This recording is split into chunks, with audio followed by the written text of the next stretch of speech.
తన ఎడల యథార్థ హృదయము గలవారిని బలపరచుటకై యెహోవా కనుదృష్టి అంటే ఏమవుతుందంటండి, లోకమందంతటా సంచారము చేయుచున్నది. దేవుని కనుదృష్టి, దేవుడు లోకమంతటిని వెతుకుతూ ఉన్నారంట. దేవుడు దేన్ని వెతకట్లేదంటే పెద్ద పెద్ద భవనాలను దేవుడు వెతకడం లేదు, అంతేకాకుండా మంచి డబ్బున్న ఇళ్లను దేవుడు వెతకడం లేదు, అంతేకాకుండా ఇంటి నిండా మంచి ఫర్నిచర్, ఇంటి నిండా మంచి డెకరేషన్ ఉన్న ఇళ్లను దేవుడు వెతకడం లేదు. కానీ దేవుడు ఏం వెతుకుతూ ఉన్నారంటే యథార్థ హృదయము గల వారిని దేవుడు వెతుకుతూ ఉన్నారంటండి. ఎవరినండి? యథార్థ హృదయం. యథార్థ హృదయము కలిగి ఏ కుటుంబాలైతే దేవునికి ప్రార్థన చేస్తారో ఆ కుటుంబాలను గురించి దేవుడు వెతుకుతూ ఉన్నారంట. యథార్థ హృదయము కలిగి ఒకరినొకరు కుటుంబంలో ఉన్న వారు ఎలాగైతే స్వచ్ఛమైన ప్రేమను కలిగి జీవిస్తారో ఆ ప్రేమ కలిగి ఉన్న కుటుంబాల కొరకు దేవుడు వెతుకుతూ ఉన్నారంట. యథార్థ హృదయము కలిగి దేవుడు నన్ను చూస్తున్నాడని భయపడుతూ పరిశుద్ధత కలిగి ఏ కుటుంబాలు అయితే జీవిస్తాయో ఆ కుటుంబాల కొరకు దేవుడు వెతుకుతూ ఉన్నారంట. దేవుని భయము ఏ కుటుంబాలలో అయితే ఉంటుందని చెప్పి దేవుడు ఆ కుటుంబాల కొరకు వెతుకుతూ ఉన్నారంట. ఎవరైతే ఈ విధంగా ఉంటారో ప్రియమైన దేవుని బిడ్డలారా, దేవుడు వెతుకుతూ ఉన్నప్పుడు వారిని బలపరచడానికి దేవుడు సిద్ధంగా ఉన్నారండి. దేవునికి స్తోత్రం. హల్లెలూయా, హల్లెలూయా.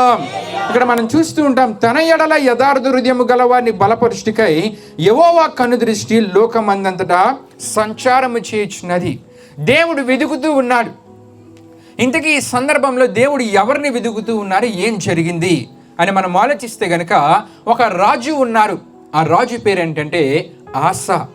ఈయన యూదా ప్రజలకు రాజుగా పరిపాలించారండి. దేవుడు మొదట ఈ ఆసాను వెతికినప్పుడు, తన కుటుంబాన్ని వెతికినప్పుడు ఆసా దేవుని దృష్టికి యథార్థవంతుడిగా కనబడ్డాడు. ఆసా దేవుని దృష్టికి యథార్థంగా కనబడి దేవుళ్ళో నడిచాడంట. తన కుటుంబం అంతా కూడా ఆ విధముగానే దేవుని యందు యథార్థముగా ఉంటూ దేవుళ్ళో నడిచారండి. గనుకనే దేవుడు ఏం కలుగు చేశారంటే ఆసా పరిపాలనలో నెమ్మదిని దేవుడు ఇచ్చారు. ఆసా పరిపాలనలో ఎన్నో కట్టడాలు కట్టడానికి దేవుడు కృపను అనుగ్రహించారు. ఆసా పరిపాలన ఒక సందర్భంలో ఏం జరిగిందంటే కూషియ దేశానికి చెందిన జరాహ అనే రాజు ఏం చేశాడంటే తన సైన్యాన్ని పట్టుకొని ఈ యూదా వారి మీదకి యుద్ధానికి వచ్చాడు. ఈ కూషీయుడైన జరాహు దగ్గర ఉన్న సైన్యం ఎంతంటే 10 లక్షల మంది సైన్యం అండి. ఎంతమంది సైన్యం ఉన్నారు? 10 లక్షల మంది సైన్యం. ఆ సమయంలో ఈ ఆసా దగ్గర ఉన్న సైన్యం ఎంతంటే 5,80,000 మంది సైన్యం.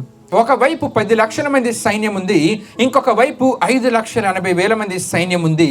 యుద్ధము 2 సైన్యాలకు జరిగితే ఎవరు గెలుస్తారండి? ఎక్కడైతే ఎక్కువ సైన్యం ఉందో వారే గెలుస్తారు.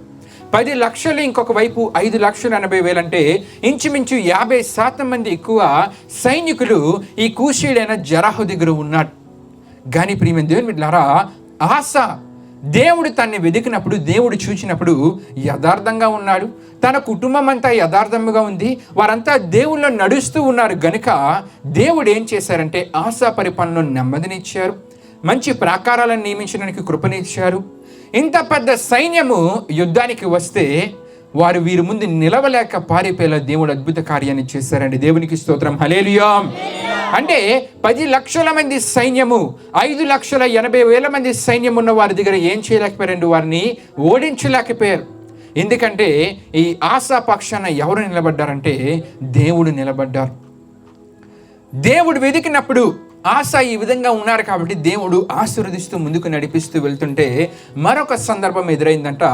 ఆ సందర్భంలో ఇశ్రాయేలు రాజైన బయోషా ఈ ఆసా మీద తిరుగుబాటు చేసి యుద్ధానికి ముందుకు వస్తూ ఉన్నాడంట. మొదట ఆసా ఎవరిని వెతికాడండి? దేవుణ్ణి వెతికాడు. దేవునికి ప్రార్థించాడు. 10 లక్షల మంది సైన్యం వస్తూ ఉన్నారు, దేవా నేను యుద్ధం చేస్తే, నా సైన్యం యుద్ధం చేస్తే వారిని మేము ఓడించలేం. నీవు మా పక్షాన్ని యుద్ధము చేస్తేనే మేము ఏం చేయగలం? ఆ యుద్ధంలో విజయాన్ని పొందుకోగలమని ప్రార్థించినప్పుడు దేవుడు వారికి విజయాన్ని ఇచ్చారు. మరలా అదే పరిస్థితి, దానికంటే కొంచెం చిన్న పరిస్థితి ఎదురైనప్పుడు ఆసా దేవుని వైపు చూడకుండా ఎవరి వైపు చూశాడంటే సిరియా రాజైన బెన్హదద్ అంటే మనుషుల వైపు చూచాడు. దేవుడు మనల్ని వెతుకుతూ ఉంటారండి. వెతికినప్పుడు నిరంతరము మనం ఒకేలా ఉండాలి. ఆసా ప్రారంభంలో దేవుని కొరకు నమ్మకంగా ఉన్నాడు. కొన్ని దినాలైన తర్వాత దేవుడు విజయాలు ఇచ్చి నెమ్మదినిచ్చిన తర్వాత మరలా దేవుడు చూస్తూ ఉన్నప్పుడు ఆసా ఎవరిని ఆశ్రయించాడండి? ఇప్పుడు మనుషుల్ని ఆశ్రయించాడు. ఈ దినాల్లో కొన్ని క్రైస్తవ కుటుంబాలలో మొదట దేవుడంటే భయము భక్తి ఉంటుంది కనుక ఆ కుటుంబాలలో నెమ్మది ఉంటుంది, ఆ కుటుంబాలలో దీవెనలు ఉంటాయి, ఆ కుటుంబాలలో ఆశీర్వాదాలు ఉంటాయి. దేవుడు వెతుకుతూ ఉంటారంట. దేవుని కనుదృష్టి లోకమంతా ఏం చేస్తుందండి? సంచారం చేస్తూ ఉంది. దేవుడు వెతుకుతూ ఉన్నప్పుడు ఏ కుటుంబాలైతే దేవుని దృష్టికి యథార్థంగా కనబడతాయో, ఏ కుటుంబాలలో అయితే దేవుడు ప్రేమను చూస్తారో, ఏ కుటుంబాలలో అయితే దేవుడు పరిశుద్ధతను చూస్తారో, ఆ కుటుంబాలను దేవుడు దీవిస్తారు, ఆశీర్వదిస్తారు. అయితే కొన్ని దినాల తర్వాత మరలా దేవుడు చూస్తూ ఉన్నప్పుడు ఆ కుటుంబాలు దేవుని విడిచి మనుషుల మీద ఆధారపడుతూ, ఆ కుటుంబాలు దేవుని విడిచి ఈ లోకంలో దేవునికి కనబడ్డారంటే దేవుని కోపం వారి మీదకి వస్తుందండి. ఆశా మీదకి కూడా దేవుని కోపం వచ్చింది. అప్పటి వరకు నెమ్మదిని అనుభవించిన ఆశాకి దేవుడు తన ప్రవక్తను పంపించి ఏం చెప్తూ ఉన్నారంటే, ఇక మీదట నీకేం జరుగుతుంది? యుద్ధాలే. ఎప్పటి వరకు నువ్వు నెమ్మదిని అనుభవించావు, బాగానే ఉన్నది నీ పరిస్థితి అని అనుకుంటూ ఉన్నా కదా, కానీ ఇప్పటి నుండి నీ పరిస్థితులు ఏంటంటే ఇంకా నెమ్మది నీకుండదు, యుద్ధాలే నీకు ఎదురవుతాయని చెప్పి దేవుడు తన ప్రవక్త ద్వారా తెలియజేస్తారండి. కుటుంబాల గురించి కొన్ని విషయాలను మీకు తెలియజేయాలని ఆశపడుచు ఉన్నారు. ఈ ఆశా సందర్భం నుండి కొన్ని విషయాలను మనం ధ్యానం చేసుకుందాం. దేవుడు లోకమంతటా, దేవుని కనుదృష్టి లోకమంతటా సంచారము చేస్తూ ఉన్నప్పుడు మన కుటుంబాలు దేవుని దృష్టికి ఎలా కనబడాలి? మన కుటుంబాలు దేవుని దృష్టికి ఎలా కనబడితే దేవుడు మనల్ని దీవిస్తారు, ఆశీర్వదిస్తారు? మన కుటుంబాలు ఎలా కనబడితే దేవుని కోపం మన మీదకి వస్తుందో 4 విషయాలను మీకు తెలియజేయాలని ఆశపడుచు ఉన్నానండి. దేవుని కనుదృష్టి లోకమందంతటా సంచరిస్తూ ఉన్నప్పుడు క్రైస్తవ కుటుంబాలుగా ఉన్న కుటుంబాలు ప్రియమైన దేవుని బిడ్డలారా, ప్రార్థించే కుటుంబాలుగా దేవుని దృష్టికి కనబడాలంట. దేవునికి స్తోత్రం, హల్లెలూయా. ప్రార్థించే కుటుంబాలుగా అంటే కుటుంబం అంతా కలిసి ప్రార్థన చేయాలి. కుటుంబం అంతా కలిసి ఇంట్లో ఉంటారండి, అందరూ కలిసే ఉంటారు కదా. అందరూ కలిసి టీవీ చూస్తారా? లేకపోతే నేను ఒక్కడనే టీవీ చూస్తాను, మీరు అందరూ బయటికి వెళ్ళి టీవీ చూడండి అంటావా? అందరం కలిసి టీవీ చూస్తాం. ఒక ప్లగ్ ఉంటే అందరూ కలిసి అక్కడే ఛార్జింగ్ పెట్టుకుంటారు, లేకపోతే మా ఇంట్లో నేను ఒక్కడనే ఛార్జింగ్ పెడతాను, మిగిలిన వాళ్ళు అందరూ బయటికి వెళ్ళి ఛార్జింగ్ పెడతారంటారండి. అలాగంటారు కదా. అందరూ కలిసి ఆ ఇంట్లోనే ఛార్జింగ్ పెడతారు. మరి దేవుని సన్నిధికి వచ్చి ప్రార్థన చేయవలసిన వారు కుటుంబం అంతా కలిసి ప్రార్థన చేయకపోవడానికి గల కారణం ఏంటి? ప్రార్థించే కుటుంబాలుగా దేవుని దృష్టికి మనము కనబడాలండి. దేవుని కనుదృష్టి లోకమందంతటా సంచారము చేస్తున్నప్పుడు మన కుటుంబం అంతా కలిసి దేవుని దృష్టికి ఎలా కనబడాలండి? ప్రార్థించే కుటుంబాలుగా. అంటే కుటుంబం అంతా కలిసి ఏం చేయాలంటే కుటుంబ ప్రార్థన చేయగలగాలి. ఈ దినాన్ని ఎంతమంది కుటుంబ ప్రార్థన చేస్తూ ఉన్నారంటే చాలామంది కుటుంబ ప్రార్థన చేయలేని పరిస్థితుల్లోనే ఉంటారు. కుటుంబ ప్రార్థన ఎంతో ప్రాముఖ్యమైనది. దేవుడు చూస్తూ ఉన్నప్పుడు ఎవరు కుటుంబాలు అయితే కుటుంబ ప్రార్థన చేస్తారో వారి దగ్గరికి దేవుడు వస్తాడండి. దేవుడు చూస్తున్నప్పుడు ఎవరి కుటుంబాలు అయితే కుటుంబ ప్రార్థన చేసేవారుగా కనబడరు ఆ ఇంట్లోకి ఎవరు వస్తారంట? సాతానుగాడు వస్తారు. మీరు చూడండి, చాలా కుటుంబాలలో ఎలాగుంటాయి అంటే గొడవలు, విభేదాలు ఇవన్నీ ఇలాగుంటూ ఉంటాయి ఆ కుటుంబాలలో. దీనికి ప్రథమ కారణం ఏంటంటే ఆ కుటుంబాలలో కుటుంబం అంతా కలిసి ప్రార్థన చేసే ఆ అనుభవ స్థితి ఉండదు. ఆ కుటుంబాలలో కుటుంబం అంతా కలిసి ప్రార్థన చేయరు. ఆ కుటుంబాలలో కుటుంబం అంతా కలిసి దేవుని గురించిన ఆలోచనలు వారిలో ఉండవు. గనుక క్రైస్తవ కుటుంబాలు ఎలాగుండాలంటే దేవుడు చూస్తున్నప్పుడు ప్రార్థించే కుటుంబాలుగా కనబడాలి.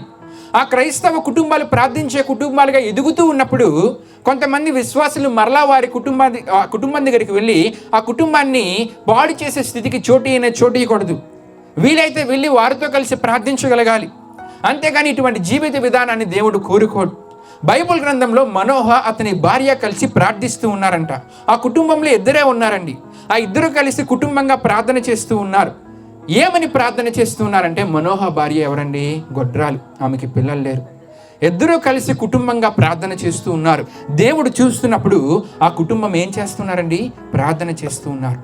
ప్రార్థించే కుటుంబంగా దేవునికి ఎప్పుడైతే ఆ కుటుంబం కనబడిందో దేవుడు మనోహ భార్య గర్భాన్ని తెరిచారు. న్యాయాధిపతులలో అంత బలవంతుడైన న్యాయాధిపతి ఇంకొకరు లేరంట. అతని పేరేటండి? సంసోను. అంత గొప్ప కుమారుడిని దేవుడు ఎవరికి ఇచ్చారండి? ఒక సాధారణ కుటుంబం మనోహ కుటుంబంలో దేవుడు దయచేశారు. దానికి గల కారణం ఏంటంటే దేవుడు చూస్తున్నప్పుడు ఆ కుటుంబము దేవునికి ఎలా కనబడిందండి?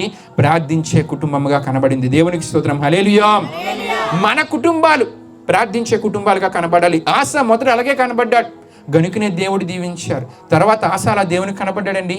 కనబడలేదు. గనుకనే దేవుని కోపం ఆశ మీదకి వచ్చింది. మనము ఆశ వలె ప్రారంభంలో బాగా కనబడి మరలా మారిపోయే స్థితికి చోటీయక నిరంతరము ఒకే జీవిత విధానాన్ని కొనసాగించే ఆత్మీయులుగా మనం ఉండగలగాలి. రెండవదిగా దేవుని కనుదృష్టి లోకమందంతటా సంచారము చేస్తూ ఉన్నప్పుడు మన కుటుంబాలు, ప్రియమైన దేవుని బిడ్డలారా, ప్రేమ గల కుటుంబాలుగా ఉండాలి. ఏ కుటుంబాలుగా ఉండాలండి? ప్రేమ గల కుటుంబాలుగా. ఈ రోజుల్లో చాలా ఇంట్లో చూస్తూ ఉంటే కనుక ఈగో అనేది ఉంటుంది. ఈగో అంటే నేనెంత నేనెంత అని చెప్పుకునే మాటలే చాలా కుటుంబాల్లో కనబడుతూ ఉంటాయి. కొన్ని కుటుంబాల్లో చూస్తే కోపాలు కనబడుతూ ఉంటాయి. మరికొన్ని కుటుంబాల్లో చూస్తే పోలికలు, నేనంతా అని చెప్పి, లేకపోతే వాళ్ళు ఎలా ఉంటారో మనం ఎలా ఉండడేంటని చెప్పి పోలికలు పెట్టుకుంటూ ఉంటారు. ప్రియమైన దేవుని బిడ్డలారా, క్రైస్తవ కుటుంబాలలో ఈ మూడు ఉండకూడదండి. మొదటిగా ఏంటంటే ఈగో అనేది ఉండకూడదు.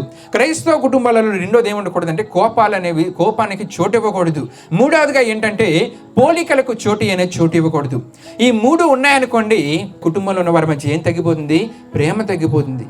ఒక అత్తగారికి 2 కోడళ్ళు ఉన్నారనుకోండి, ఆ 2 కోడల్ని ముందు నించోబెట్టి, నా చిన్న కోడలు బాగా నన్ను చూసుకుంటుంది, పెద్ద కోడలు నన్ను బాగా చూసుకోవట్లేదంటే ఇద్దరి మధ్య ఆవిడ ఏం చేస్తున్నట్లు? పోలిక చూపిస్తున్నట్లు. ఈ పోలిక చూపించారనుకోండి, వారిద్దరి మధ్య ఏం తగ్గిపోతుంది? ప్రేమ తగ్గిపోతుంది. ఏం తగ్గిపోతుందండి? ప్రేమ.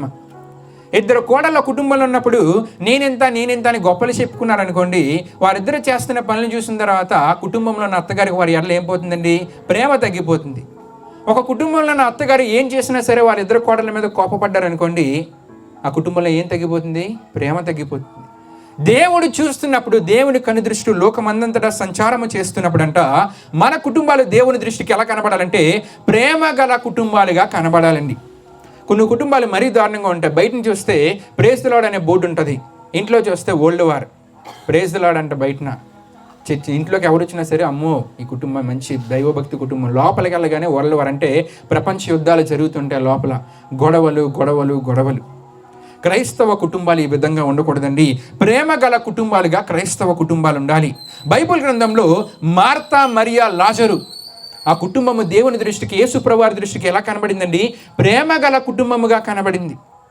వారి మధ్య ఆ ప్రేమను యేసుప్రభువారు చూచారు. వారి మధ్య ప్రేమను చూడడమే కాదు, వారి ముగ్గురు కూడా యేసుప్రభువారిని ఒకే రీతిగా ఏం చేశారండి? ప్రేమించారు. గనుకనే ఆ కుటుంబంలో ఒక సమస్య వచ్చింది. ఆ సమస్య ఏంటంటే లాజరు చనిపోయాడు. లాజరు చనిపోతే యేసుప్రభువారు వారిలో ఉన్న ప్రేమను చూచారు. యేసుప్రభువారి ఎడల వారు చూపుతున్న ప్రేమను చూచారు. వారి మధ్య ఉన్న ఆ బంధుత్వాన్ని చూచిన యేసుప్రభువారు అక్కడికి వెళ్ళి చనిపోయిన ఆ లాజరుని ఏం చేశారండి? బ్రతికించారు. దేవునికి స్తోత్రం, హల్లెలూయా. అంటే ప్రియమైన దేవుని బిడ్డలారా, ఏ కుటుంబాలలో అయితే యేసుక్రీస్తు వారికి దేవునికి ప్రేమ కనబడుతుందో ఆ కుటుంబాలలో ఏ సమస్య ఉన్నా సరే దేవుడు ఏం చేస్తారండి?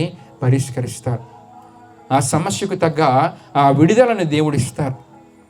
దేవుని కనుదృష్టి లోకమందంతటా సంచారము చేసినప్పుడు నిరంతరము మన కుటుంబాలు దేవుని దృష్టికి ఎలా కనబడాలంటే ప్రార్థన చేసే కుటుంబాలుగా కనబడాలి.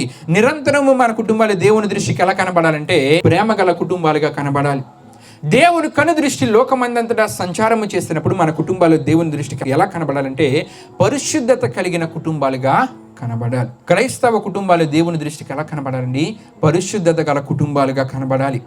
ఈ దినాల్లో క్రైస్తవ కుటుంబాలలో యవనస్తులు ఫోన్లో చెడు విషయాలు చూస్తూ వారు పాపంలో పడద్రోసుకుంటూ వారు పరిశుద్ధత లేని జీవితాలు గడుపుతున్న కొంతమంది ఉంటారు. ఇంకొంతమంది చూస్తూ ఉంటే గనుక స్త్రీలే దేవుని సన్నిధికి వస్తారు. దేవుని సన్నిధిలో గొప్ప ప్రార్థనా పరులుగా నటిస్తూ ఉంటారు. ఇంటికి రాగానే సీరియళ్ళు, సినిమాలు. ఒక అమ్మగారు ఉన్నారంటండి, 2 పాస్టర్ గారు ఇద్దరు కలిసి ఫ్యామిలీని కలవడానికి వెళ్తూ ఉన్నారంట కుటుంబ దర్శనాలకి. వెళ్తే అలా నడుచుకుంటూ వెళ్తూ ఉన్నారంటే ఇంటికి వెళ్తుంటే పెద్ద సౌండ్తో సీరియల్ వాయిస్ వస్తుందంట, పెద్ద సౌండ్ వస్తుందంట. ఎవరింట్లో ఎంత పెద్ద వాయిస్ వస్తుంది, ఎంత పెద్ద సౌండ్ వస్తుందని చెప్పి పాస్టర్ గారు చూస్తూ ఉన్నారంట. ఎదురు వెళ్తుంటే ఆ అమ్మగారు ఇళ్ళ కనబడుతుందంట. ఈ అమ్మగారి చర్చికి వస్తే గొప్ప ప్రార్థనా పర్రాలుగా కనబడుతుంది, ఈవిడేటి సీరియల్ చూస్తారని దగ్గరికి వెళ్ళినప్పటికీ డోర్ కొట్టినప్పటికీ ఆవిడ కిటికీలోని పాస్టర్ గారు వచ్చారని చూసి వెంటనే ఛానల్ మారిసి పెద్ద సౌండ్తో పాటలు పెట్టేశారంట. పాస్టర్ గారికి ఏడైపోయింది? అర్థమైపోయింది. అంటే బయటికి ఒకలా ఉంటూ లోపల వేరేలా.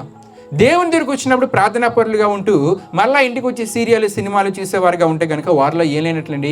పరిశుద్ధత లేనట్లే.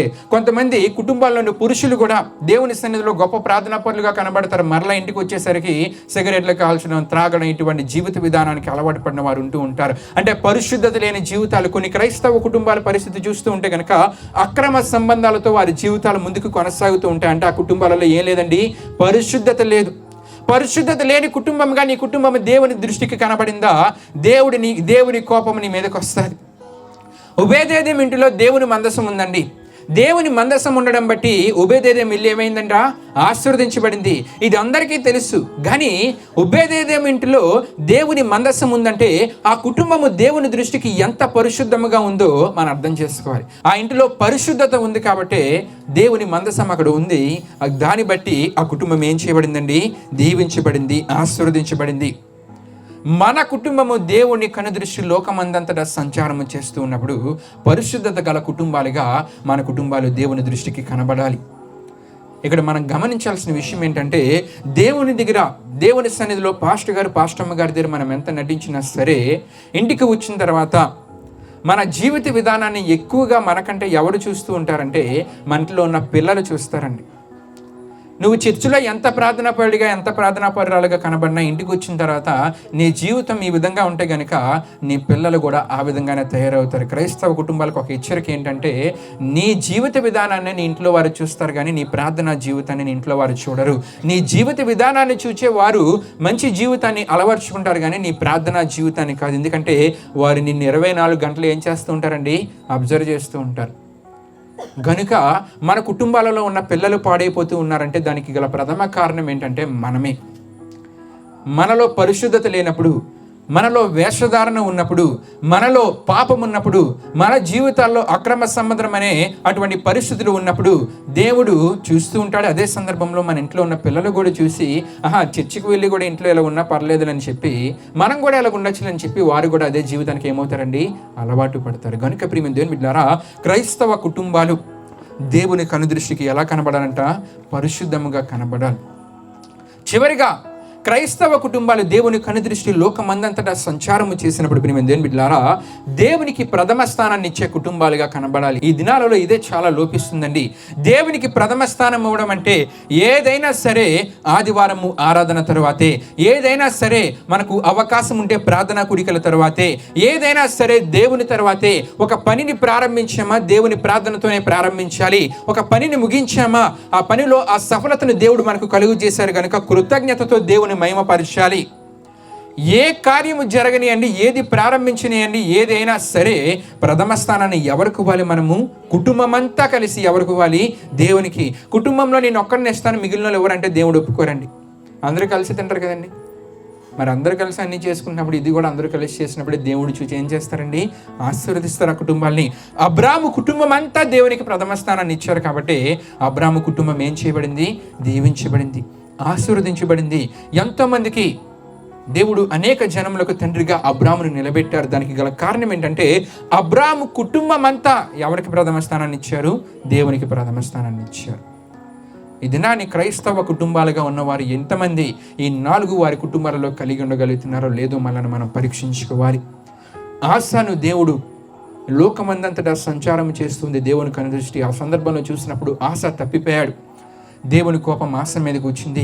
ఈ దినాన్ని దేవుని కనుదృష్టి లోకమందంతటా సంచారం చేస్తున్నప్పుడు మన కుటుంబాలు దేవుని దృష్టికి ఎలా కనబడుతున్నాయో మనల్ని మనం పరీక్షించుకోవాలి.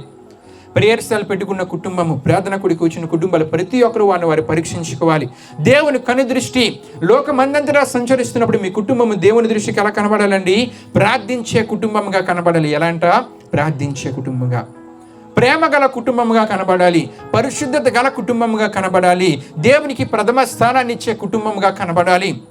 ఇలా కనబడినప్పుడే దేవుని ఆశీర్వాదాల కుటుంబాలలో ఉంటాయి. ఇలా కనబడినప్పుడే దేవుని దీవెనలు ఆ కుటుంబాలలో ఉంటాయి. ఇలా కనబడినప్పుడే దేవుడు వారికి కావాల్సిన ప్రతి దాన్ని సమకూరుస్తారు. దేవుడు వారిని దీవిస్తారు, ఆశీర్వదిస్తారు. దేవునికి స్తోత్రం. హల్లెలూయా.